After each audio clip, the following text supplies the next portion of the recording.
Discovering Alabama is a production of the Alabama Museum of Natural History.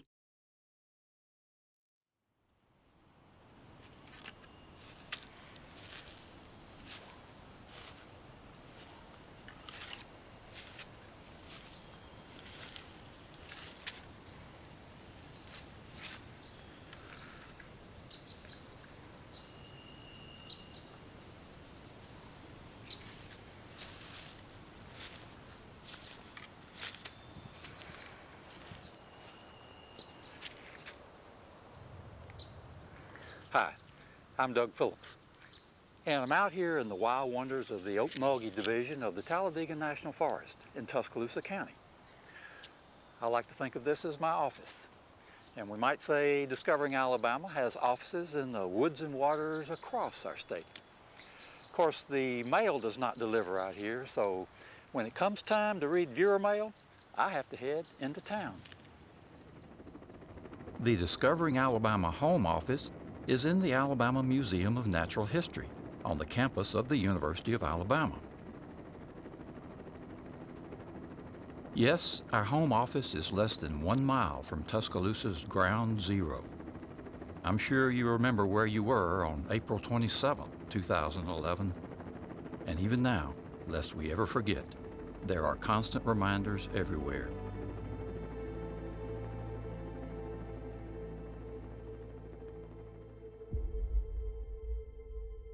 Yes, everywhere you go, there are reminders. For more than 2.5 decades, it has been my great joy, my privilege, to bring you the unrivaled beauty of our state of Alabama. With such privilege, though, comes responsibility, and at times it falls to Discovering Alabama to document events that we all wish we could forget.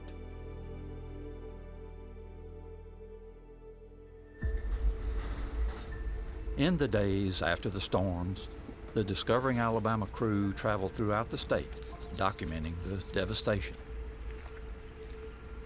The shock of scene after scene of destruction was truly hard to take, especially as we realized these scenes represented far more than a loss of property.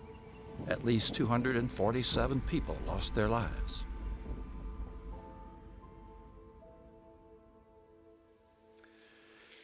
We've documented oil spills, unreclaimed strip mines, irresponsible logging, bad farming practices, urban sprawl, you name it. But this is different. I mean, who do you blame?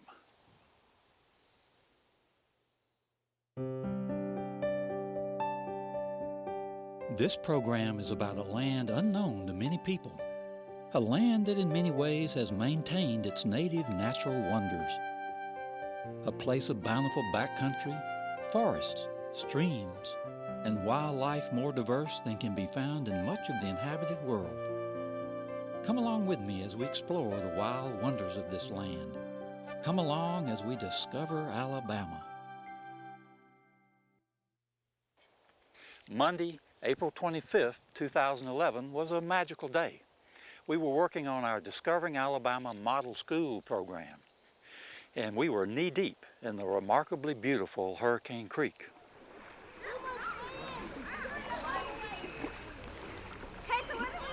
It was magical as students, teachers, and parents from Woodland Forest Elementary School joined at the water and in the water for a Discovering Alabama Day. The habitats and what animals are, and we learned specifics about, like, the fish.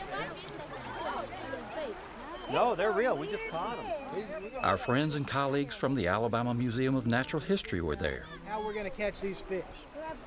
Scientists from the University of Alabama joined the fun. This day was near and dear to my heart as we celebrated the culmination of a Discovering Alabama model school year with Woodland Forest Elementary.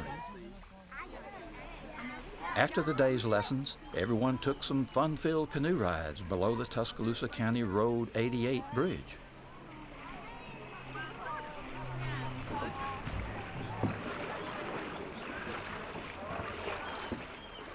Just 2 days later, everything changed.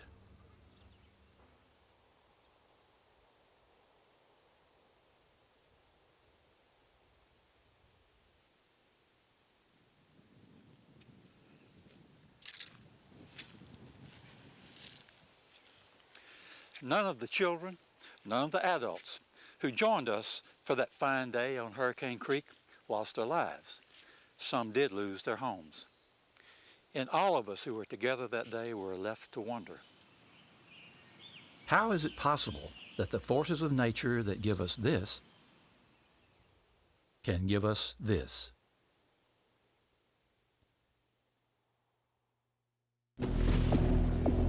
This is a high-impact weather event. It's going to affect practically every portion of our viewing area. That's what you're going to get today. That is why there is a high risk today. Our supercell index off the charts. This is a very rare day, maybe a once-in-a-career type day. It is just rocking and rolling there in the mid-south and back toward the west. Look at all of the storm reports, simply amazing.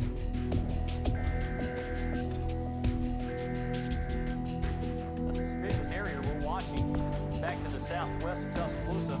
I think there may be a funnel that is very faintly visible from this perspective. I don't see it. Okay. That's a tornado that's got to be on the ground. Look at that. We have a tornado down. This is a tornado emergency. This is a large tornado on the ground. Please take cover immediately. Moving northeast, right toward the middle of Tuscaloosa.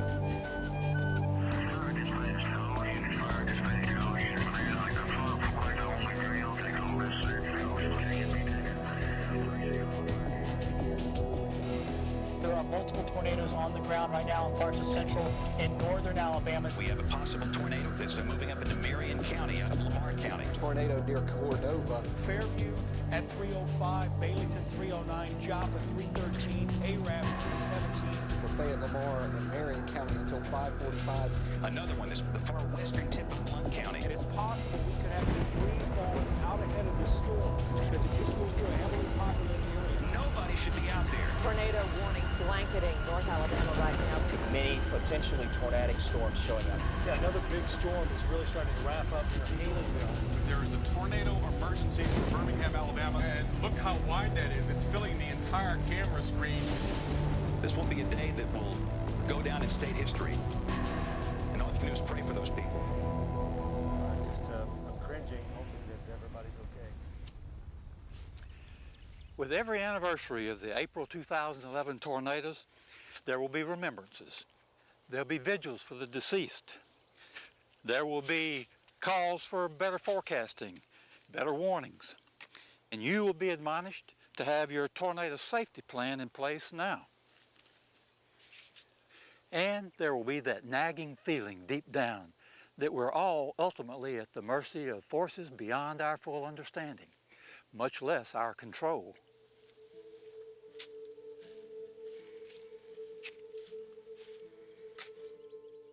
Tornadoes are an unfortunate fact of life in our state and our nation. Science can describe for us how the dynamic energies of our planet come together to release such power of destruction. And it seems that we all must be ever vigilant in keeping a watchful eye to the sky. For as long as our Earth rotates under the warm glow of the sun, there will be severe weather. I will admit to taking some modicum of comfort in knowing there are scientific explanations for the forces of nature. Knowing and feeling, though, are two different things.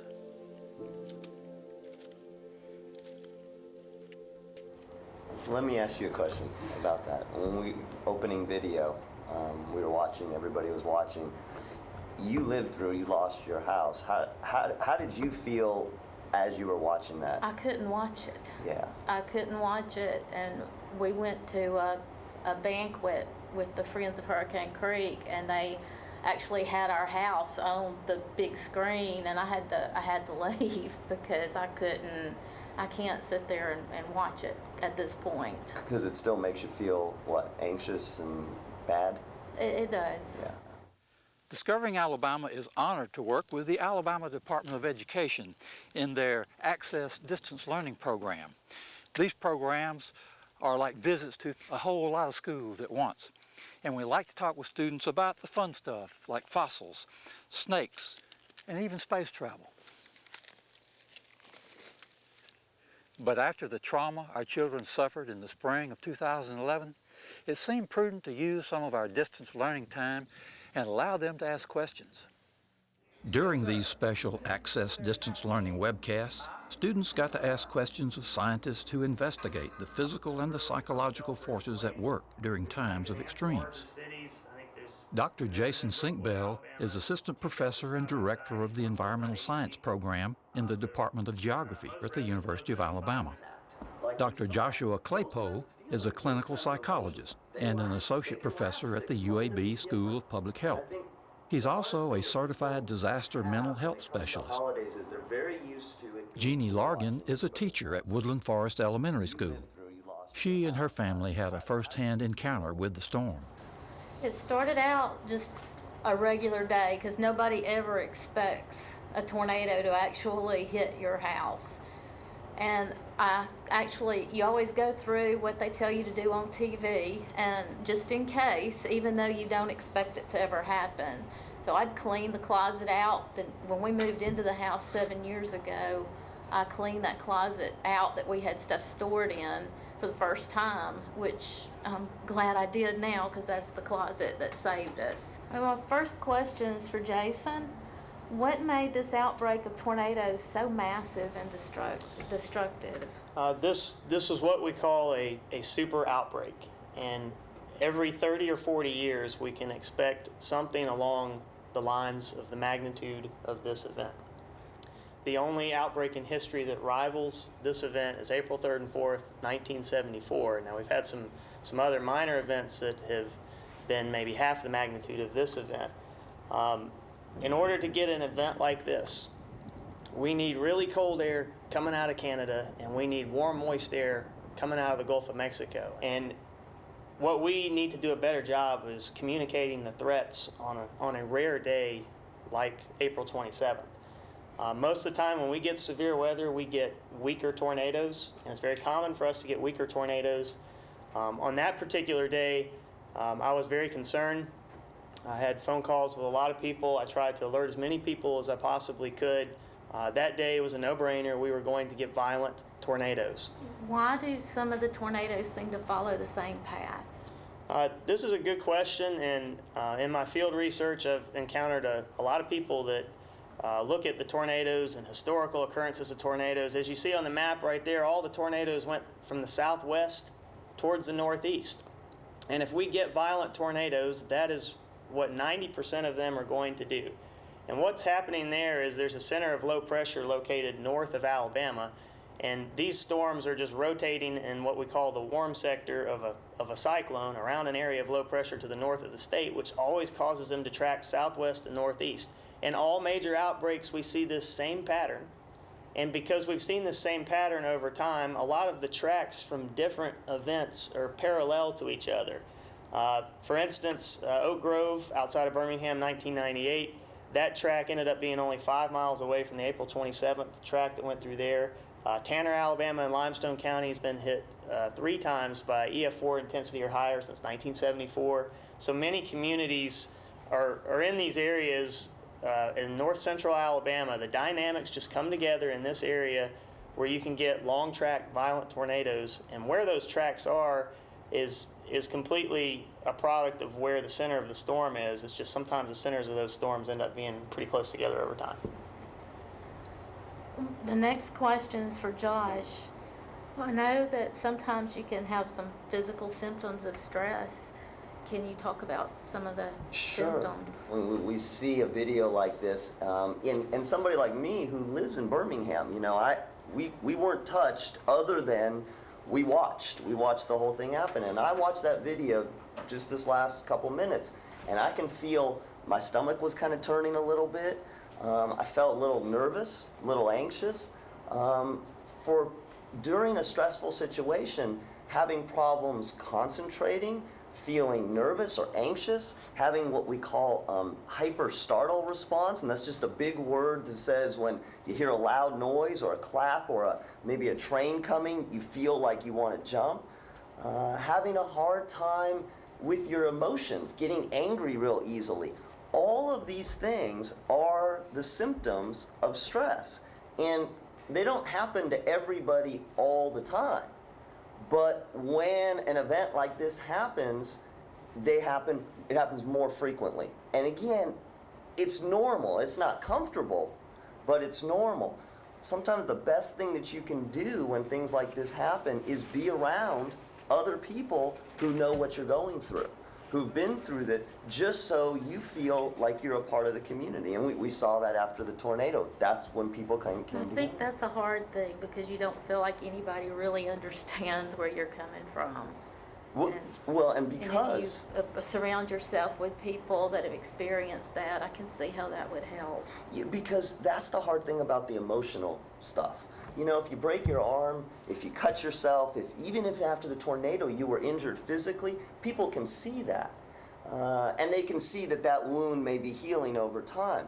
The psychological wounds are harder because you can't see them, and so people think that you're okay, or maybe that you feel okay, but we know that these kinds of things can take 6 months, 7 months, a year, and even when the symptoms go away, you still may never feel comfortable, completely comfortable. But to your point about preparedness, part of it means that you learned something extremely important. It's embedded in your mind. And the trick really is, how do we turn that really bad, horrible experience into something that helps us do better and not get in the same situation again?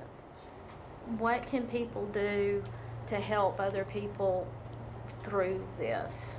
Because I know we have a lot of people in our community that still need a lot of help. It really happens. You have to think about it sort of in a timeline. When a disaster like this happens, the day that it happens or right after, psychologists talk about what's called psychological first aid. And we've all heard of first aid. If something's bleeding, you put pressure on it, you want to make sure that a wound doesn't get infected, all those kinds of things. So right after any sort of crisis or disaster or really bad thing, you want to make sure that people really have 3 things met. Number 1, that physically they're okay.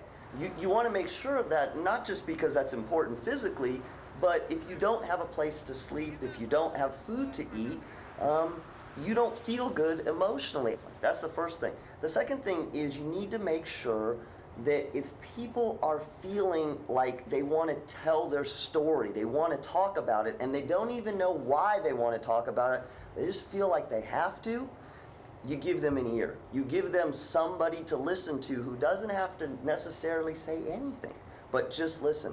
And then the third, which is probably the most important, that Doug talked about in the beginning, is we do better when we're connected with our family, our friends, our community. Now, in a disaster, sometimes our family's not there, but being connected with somebody or some group will help us do better.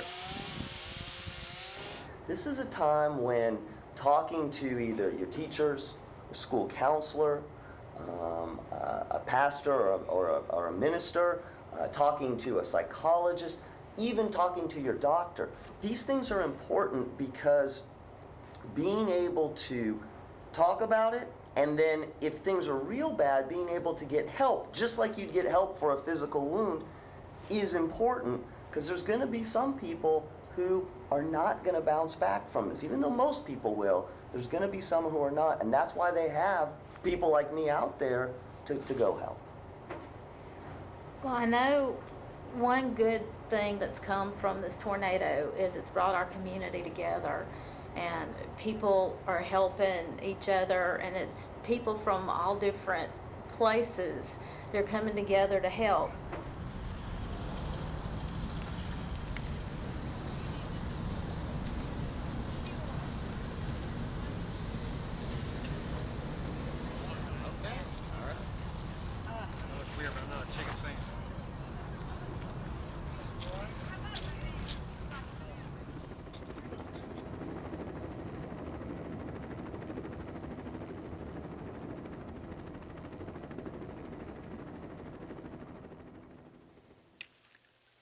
I've walked these woods since I was a youngster.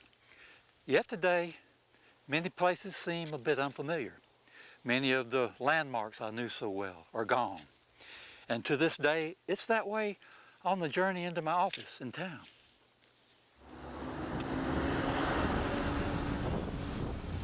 The loss of familiarity remains shocking.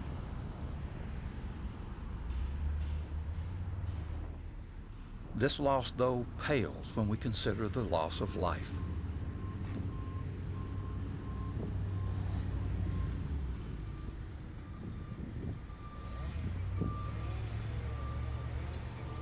Across Alabama, we know hundreds died, yet the facts remain incomprehensible. Among the rubble, the scenes in all of their tangible horror remain unimaginable.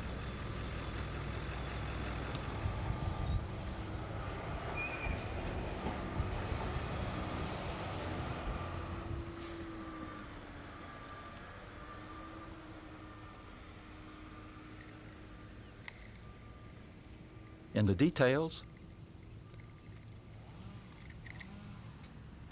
the details, there are tears. For every detail represents a child, a mother, a brother, a sister, a friend. The Discovering Alabama crew was in Cullman shortly after April 27. The destruction beyond our limited ability to describe. Our own state looked foreign to us. Around us, though, men and women hoisting new utility poles were from Texas. Our towns were already being rebuilt with support from across the USA. That's who we are as Americans. We look out for one another. Tornadoes don't care if we're young or old, white or black, rich or poor, rural or urban, and neither do we. Together we will rebuild our communities. The lives that were torn apart by this tragedy will never be the same. We would fool ourselves to think otherwise.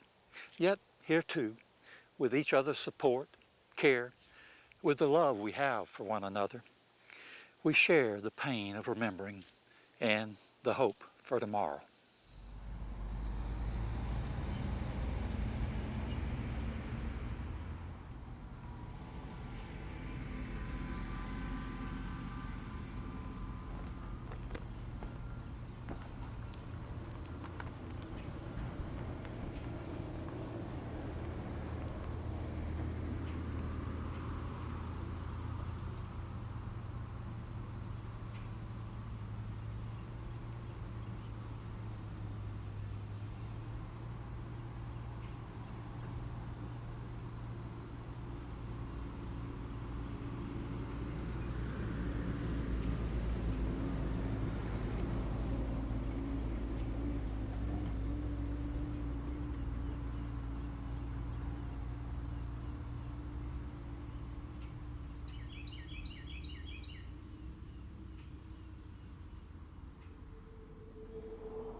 Discovering Alabama is a production of the Alabama Museum of Natural History, the University of Alabama. This program is supported by grants from the Solon and Martha Dixon Foundation, the Alabama Wildlife Federation, working for wildlife since 1935, and the Alabama Department of Conservation and Natural Resources, State Lands Division.